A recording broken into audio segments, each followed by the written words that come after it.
Hello friend, welcome to my YouTube channel 9 to 12 classes. तो student, आज हम study करने वाले हैं क्लास 9 की मैथ एनसीईआरटी पैटर्न पर आधारित प्रश्नावली 1.2, यानी कि प्रश्नावली 1.2 के हम क्वेश्चन नंबर 2 तक हमने सॉल्व कर लिया था।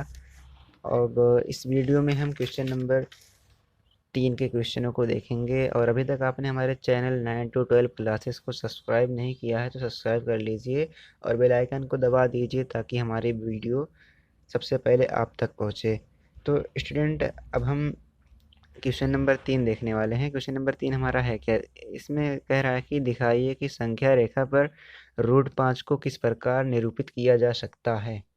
संख्या रेखा पर √5 को किस प्रकार निरूपित किया जा सकता है, यानी कि √5 को हमें संख्या रेखा पे दर्शाना है।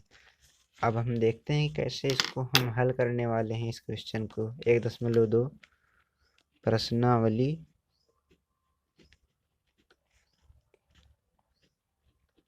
प्रश्नावली 1.2 यानी कि संख्या पद्धति की प्रश्नावली 1.2 के क्वेश्चन नंबर 3 को हम देखने वाले हैं ना। तो क्वेश्चन नंबर 3 हमारा क्या है?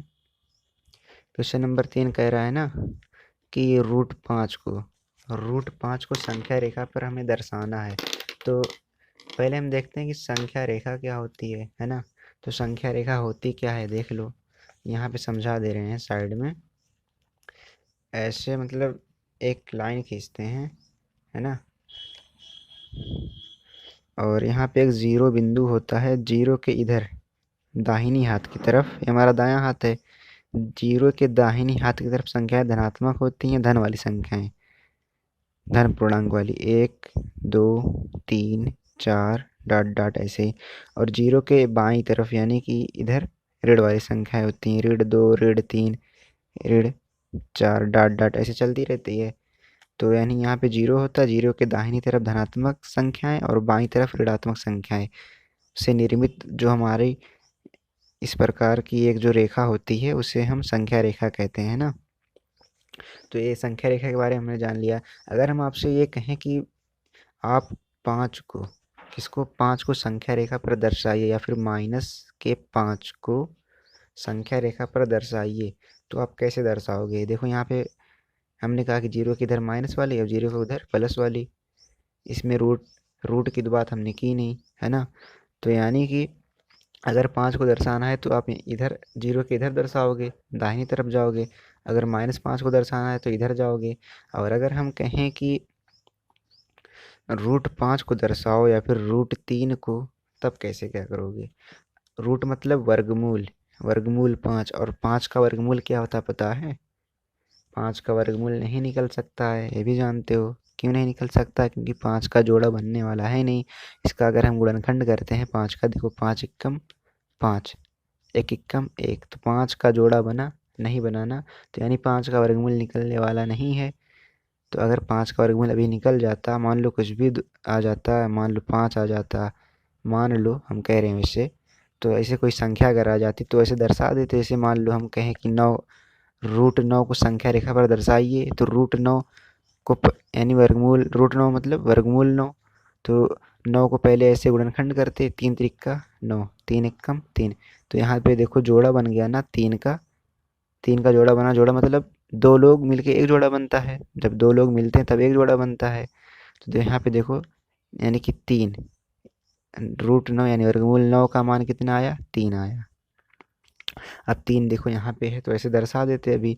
पर अभी कह रहा है कि √5 को दर्शाइए। √5 को दर्शाना, तो √5 इतनी आसानी से दर्शा नहीं सकते हैं, यानी इसके लिए कुछ नियम होंगे। तो नियम देखो क्या है, हम स्टेप बाय स्टेप हल करेंगे। तो इसको हल करने के लिए हम पाइथागोरस प्रमेय लगाएंगे। पाइथागोरस प्रमेय हमारी क्या होती है? पाइथागोरस प्रमेय हमारी ये होती है कि इसमें एक समकोण त्रिभुज होता है। क्या होता है?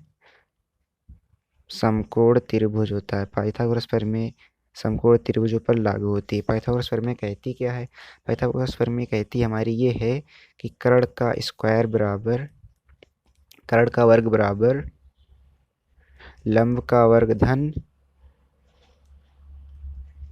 आधार का वर्ग। ये हमारी पाइथागोरस प्रमेय कहती है ना। ये हमारी पाइथागोरस प्रमेय कहती है। अब अगर √5 को दर्शाना है तो कैसे दर्शाएंगे? देखो पाइथागोरस थ्योरम में इसी पे लागू होती है। इस प्रकार का एक 90 अंश का एक कोण बना, इसे हमने बनाया यहाँ पे, और ये वाला हमने मिला दिया यहाँ से। तो इसको मान लिया ए बिंदु, इसको मान लिया बी बिंदु, इसको मान लिया सी बिंदु। हमारा बी कोण बी समकोण है, 90 डिग्री है। अब देखो ए सी क्या है, ए सी हमारा कर्ण है, ए बी क्या है, लंब है, बी सी क्या है, आधार है ना। इस प्रकार से देखो, अब देखो कर्ण का वर्ग बराबर लंब का वर्ग धन आधार का वर्ग, यानी जो कर्ण होता है, कर्ण का जो मान होता है इन आधार के और लंब के योग के, योग मतलब जोड़ के बराबर होता है ना। कर्ण का वर्ग यानी कर्ण की घात 2 बराबर लंब की घात 2 धन आधार की घात 2। अगर हम कर्ण लंब को मान लें 2 और इसको मान लें, क्या मान लें, 2 मान लें, 1 मान लें, जो मन बोले वो मान लो। तो अगर इनको अगर मान लें और इसको ज्ञात करना हो, यानी कि लंब का मान दिया गया हो, आधार का मान दिया गया हो और कर्ण का मान ज्ञात करना है, तो ये वाला पाइथागोरस प्रमेय वहाँ पे लागू होती है। तो इस √5 को भी हम इसी के आधार पर सॉल्व करेंगे। यानी जो हमारा √5 दिया गया है, क्या मान लो दिया गया है, कर्ण दिया गया है ना। अब कर्ण जब दिया गया है तो लंब और आधार को ज्ञात कर सकते हैं। यानी कि अगर लंब दिया गया है और आधार दिया गया है मान, तो कर्ण ज्ञात कर सकते हैं। और अगर कर्ण दिया गया है तो लंब और आधार नहीं ज्ञात कर सकते हैं, कर सकते हैं, थोड़ी सी मेहनत करनी पड़ेगी तो कर सकते हैं। तो देखो हमें ज़्यादा डीपली में नहीं जाना है, गहराई में नहीं जाना है, केवल हमें √5 को संख्या रेखा पर दर्शाना है। देखो √5 को दर्शाना है ना। स्टेप 1, चरण नंबर 1 ना। स्टेप 1 में क्या करेंगे, √5 को हमें दर्शाना है, तो √5 को हम क्या करेंगे, √5 को मालूम क्या कर लो, ऐसे 5 लिखो और 5 को ऐसा तोड़ो ना कि जिस संख्या में तोड़ो उसका क्या मिल जाए, वर्गमूल निकल जाए। तो 5 को अगर हम 4 धन 1 में तोड़ें तो वर्गमूल निकल जाएगा ना। देखो 1 का वर्गमूल 1 होता है, 4 का वर्गमूल 2 होता है। 4 का वर्गमूल कैसे निकालते हैं, 4 ऐसे लिखोगे, इसका गुणनखंड करोगे, 2 दूनी 4, 2 एक कम 2, जोड़ा बन गया, यानी कि वर्गमूल निकल गया। अब 1 का क्या करोगे, 1 है तो 1 कम 1, 1 कम 1, यानी इसका भी जोड़ा बन गया। 1 1 ऐसे आता रहेगा, तो यानी 1 का वर्गमूल क्या होता है, 1 होता है। और 4 का वर्गमूल कितना होता है, 2 होता है। तो यानी 5 को ऐसा तोड़ना है हमें कि उस संख्या का वर्गमूल निकल जाए। 5 को हमने 4 धन 1 के रूप में तोड़ा, इसको हम 3 प्लस 2 के 3 प्लस 2 के रूप में भी तोड़ सकते थे, पर इसका वर्गमूल नहीं निकलता ना।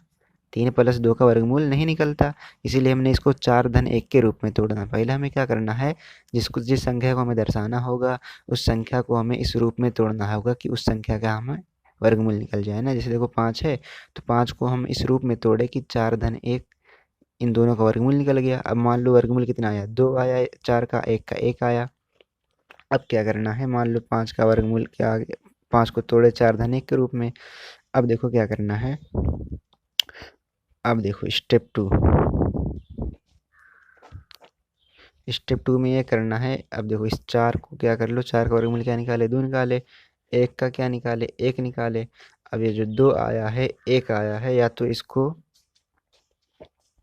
इसको लंब मान लो या फिर इसको आधार मान लो।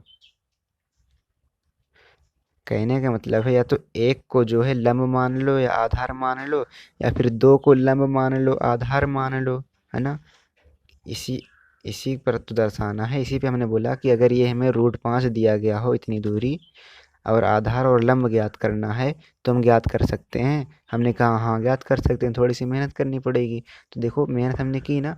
स्टेप 1 में 5 को इस प्रकार से तोड़ा कि उसका वर्गमूल निकल जाए, 4 का वर्गमूल 2 निकाला, 1 का वर्गमूल 1 निकाला। अब इसमें ही पे हमें निर्णय करना है कि किसको हम लंब मान लें, किसको आधार मान लें।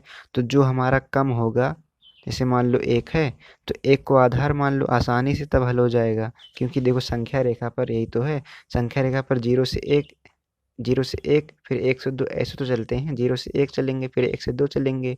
तो यानी अगर हम 1 मानेंगे तो हमारे लिए आसानी होगी, आधार को अगर 1 मानेंगे आसानी होगी ना। तो इसीलिए हम क्या मानेंगे आधार को यहाँ पे। अब देखो हम फिर से बना दे रहे हैं स्टेप 3। स्टेप 3 में क्या करेंगे, स्टेप 1 हमारा ये हो गया और स्टेप 2 ये वाला हो गया। स्टेप 3 में हम क्या करेंगे, स्टेप 3 में इस प्रकार से हम समकोण त्रिभुज बनाएंगे, है ना। इसको मान लेंगे 2 इसको मान लेंगे एक। हमने बताया कि जो कम हो उसको आधार, उसको एक मान लो, जो ज़्यादा हो उसको लंब मान लो। तो हमारा मान लो ये ए है, ये बी है, ये सी है। अब देखो अगर इसको जो है दो माने हो, इसको एक माने हो, तो अगर इसको ज्ञात करोगे तो रूट 5 ही तो आएगा, रूट 5 ही तो आएगा। क्योंकि देखो कर्ण का वर्ग क्या होता है, कर्ण का वर्ग बराबर लंब का वर्ग धन आधार का वर्ग। लंब हमारा कितना दिया गया, एक दिया गया है, दो दिया गया है ना। आधार कितना दिया गया, एक दिया गया है, तो 2 × 2 4 आ जाएगा यहाँ पे। और धन 1 × 1 1 आ जाएगा, 4 + 1 5 हो जाएगा, है ना। और कर्ण का स्क्वायर यहाँ पे देखो आ जाएगा, कर्ण बराबर रूट 5। जब स्क्वायर उधर जाएगा तो रूट लग जाता है, पता है ना। अगर यहाँ पे घात 2 है ऐसे, और जब बराबर को उधर जाती है तो रूट 5 आ जाती है ना। तो कहने का मतलब अगर ये 2 है, ये 1 है, तो ये हमारा क्या आ जाएगा, रूट 5 आ जाएगा। अब बस अब कुछ नहीं करना है। अब इतना चीज़ आपने कर लिया ना। अब क्या करना है स्टेप 4 में, स्टेप 4 मतलब चरण 4, है ना। ऐसे बता रहे हैं ताकि आसानी से आपको हल हो जाए, नहीं तो कई तरीका है बताने का, बता सकते हैं, पर थोड़ा आसानी से हल हो जाए इसीलिए ऐसे बता रहे हैं, है ना। तो देखो अब क्या करेंगे, अब वही संख्या रेखा बनाएंगे ना। इसको मानेंगे 0, इसको मानेंगे 1, इसको मानेंगे 2, इसको मान लेंगे 3, इसको मान लेंगे 4, ऐसे डॉट डॉट चलता रहेगा, है ना। अब ये हमारा 0 है, इधर -1 का, -2 का, -3, -4, ऐसे ये भी चलता रहता है। अब देखो, अब यही तो हमने ज्ञात किया है, यही तो हमने ज्ञात किया रूट 5। देखो रूट 5 हमने ये ज्ञात किया, रूट 5 को 1 और 2 के रूप में तोड़ा, या फिर ऐसे कह लो, या फिर ऐसे कह लो कि हमने आधार को 1 माना और इसको 2 माना, फिर रूट 5 ज्ञात किया, है ना। 1 और 2 कैसे ज्ञात किया, एक और देखो, 1 और 2 ही तो ज्ञात करना, ही तो ज्ञात करना मेन चीज़ है ना। तो 1 और 2 हमें हमने देखो ऐसे ही तो ज्ञात किया। स्टेप 1 में रूट 5 माना, फिर 5 को क्या किया, 4 + 1 के रूप में तोड़ा, यानी कि वर्गमूल बन जाए उस रूप में तोड़ा। अब देखो जब तोड़ा 4 + 1 के रूप में, तो 4 का वर्गमूल 2 आया, 1 का वर्गमूल 1 आया। अब यहीं पे हमें निर्णय लेना है कि किसको लंब मान लें, किसको आधार मान लें। तो जो कम वाला है, जब मान लो 1 है, ये 2 है, 1 कम है 2 से, तो 1 को हमने क्या मान लिया, आधार मान लिया, और 2 को हमने लंब मान लिया, है ना। 2 को लंब मान लिया। अब देखो, अब इस पे पाइथागोरस प्रमेय हमने लागू की, यहाँ पे देखो पाइथागोरस प्रमेय लागू की, कर्ण का वर्ग बराबर लंब का वर्ग धन आधार का वर्ग। अब जब कर्ण का वर्ग हमने ज्ञात कर लिया पाइथागोरस प्रमेय के अनुसार, इसको माना जब 2, तो 2 यहाँ पे रखा, हमने यहाँ पे हल नहीं किया पूरा, 2 यहाँ पे रखा, 2 × 2 4 हो गया, और यहाँ पे 1 रखा तो 1 × 1 1 हो गया, 4 + 1 5 हो गया। अब कर्ण का वर्ग बराबर 5, तो कर्ण बराबर रूट 5 आ जाएगा। तो कर्ण हमारा कितना आ गया, रूट 5 आ गया, है ना। तो रूट 5 हमने यहाँ पे रख दिया। अब जब ये सब तीनों मान हमारे आ गए, तो अब इसी चीज़ को यहाँ पे दर्शा देंगे ना। तो देखो हमने क्या माना, मान लो ये सी जो है 0 के संपाती है, संपाती मतलब समान है। तो यहाँ से हमारा आधार हो गया इतना, एक ही तो माना है, तो हमारा इतना आधार हो गया एक। देखो 0 से 1, 0 से 1 यहाँ तक है, तो हमारा आधार हो गया। अब देखो हमें 2 लेना है, तो पटरी से ऐसे करके मान लो इतना 2 आ गया, है ना। पटरी से मान लो आप पटरी लेकर के ऐसे बना लेना, ये मान लो 2 आ गया। अब देखो, अब यहाँ से ऐसे मिला दो, अभी हमारा रूट 5 है, क्या है, रूट 5 है हमारा। अब गोला प्रकार लेना और पेंसिल लगाना गोले प्रकार में, ऐसे गोला प्रकार की नोक को यहाँ पे रखना, है ना। यहाँ से लेकर के इतनी दूरी भरना, और ऐसे ऐसे ऐसे ऐसे ऐसे चाप लगाते आना। तो चाप यहाँ पे आकर के लगेगा कहीं ऐसे करके, ऐसे जब चाप लगाओगे ना तो यहीं कहीं आकर के ऐसे लगेगा, ऐसे चला आएगा। यानी कि अगर ये इतनी दूरी रूट 5 है, तो ये इतनी दूरी रूट 5, ये इतनी दूरी रूट 5, ये इतनी दूरी रूट 5, है ना। तो ऐसे ऐसे करके आ जाएगा। इसमें थोड़ा अच्छा नहीं बना है, पर आप जब गोले प्रकार से बनाएंगे पटरी पेंसिल की सहायता से, तो और बेहतर बनेगा ना। तो हम बता रहे हैं कि यहीं कहीं आकर के आपको रूट 5 मिल जाएगा। मान लो ये वाला बिंदु क्या है, पी मान लेते हैं, और ये बिंदु हमारा क्या है, रूट 5 है। तो हमारा रूट 5 ऐसे दर्शा देंगे, है ना। ये वाला बिंदु पी है और हमारा क्या है, रूट 5 है। तो करना कुछ नहीं था, बस ऐसे ही करना था। एक बार फिर से ऐसे हल्का सा आपको रिवीजन करवा दे रहे हैं। रूट 5 को हमें दर्शाना था संख्या रेखा पर, तो रूट 5 को दर्शा नहीं सकते आसानी से, अगर 3 होता 5 होता तो दर्शा देते, माइनस का 2 होता दर्शा देते आसानी से। अब रूट 5 है, रूट रूट 5 मतलब वर्गमूल 5। अब वर्गमूल 5 का मतलब कि 5 का वर्गमूल निकल नहीं सकता है ना। तो अब देखो कैसे क्या करेंगे। अब इसमें पाइथागोरस प्रमेय लागू करेंगे। पाइथागोरस प्रमेय याद होना जरूरी है। पाइथागोरस प्रमेय होती क्या है, कर्ण का वर्ग बराबर लंब का वर्ग धन आधार का वर्ग, है ना। ये वाली पाइथागोरस प्रमेय हमें लागू कहाँ करनी पड़ती है, जब समकोण त्रिभुज दिया होता है ऐसे, है ना। अब देखो रूट 5 को हमें दर्शाना है, मेन चीज़ क्या है, रूट 5 को दर्शाना है। अब देखो 5 ऐसे लिखेंगे, स्टेप 1 में क्या करेंगे, 5 ऐसे लिखेंगे, फिर 5 को ऐसा ऐसे रूप में तोड़ेंगे कि उस संख्या का वर्गमूल निकल जाए। तो 5 को हमने 4 धन 1 के रूप में तोड़ा, यानी कि 4 का वर्गमूल 2 आ जाएगा, 1 का वर्गमूल 1 आ जाएगा। इसको हम 3 प्लस 2 के रूप में भी तोड़ सकते थे, क्योंकि 3 प्लस 2 5 होता है, पर उसका वर्ग उस संख्या का वर्गमूल नहीं निकलता।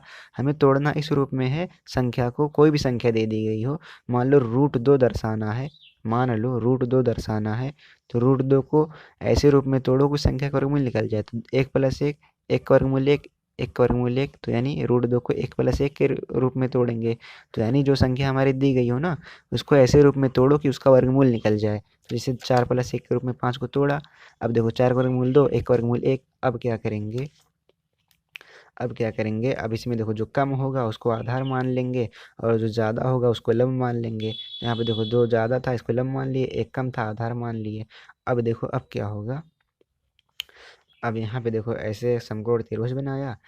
हमने कहा जो कम होगा वो आधार, जो ज़्यादा होगा लंब। तो ये हमारा मालूम है कि ये आधार होता है नीचे वाला, ऊपर ऐसे लंब होता है, और ये जो तिरछा होता है वो कर्ण होता है ना। तो अब देखो हमने जब इसको इतना माना, इसको इतना माना, तो इस वाले सूत्र से कर्ण का स्क्वायर बराबर लंब का स्क्वायर धन आधार का स्क्वायर से हमने कर्ण ज्ञात कर लिया। और जब कर्ण हमें रूट 5 ज्ञात हो गया, कर्ण हमें रूट 5 ज्ञात हो गया, तो हमने रूट 5 यहाँ पे लिख दिया। अब स्टेप 4 हमने क्या किया, एक संख्या रेखा ऐसे बनाई, है ना।